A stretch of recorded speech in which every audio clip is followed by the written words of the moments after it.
Como deixar o TikTok no modo escuro, modo dark? Aqui sem enrolação, abre o TikTok.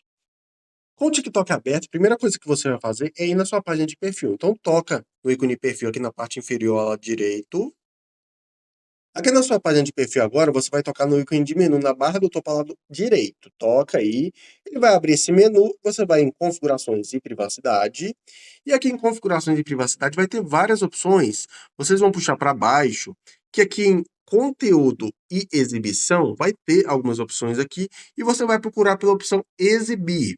Reparem que essa opção, ela pode estar escrita de uma forma diferente, mas vai ter um ícone de luazinha, tá? Então toca em cima e aqui vocês podem ver que, no meu caso, ele está com um tema claro. E agora é só você tocar aqui em escuro, que ele aplica instantaneamente, tá? Você pode voltar e você vai perceber que o aplicativo do TikTok vai estar todo no tema escuro, modo escuro, ok? Foi!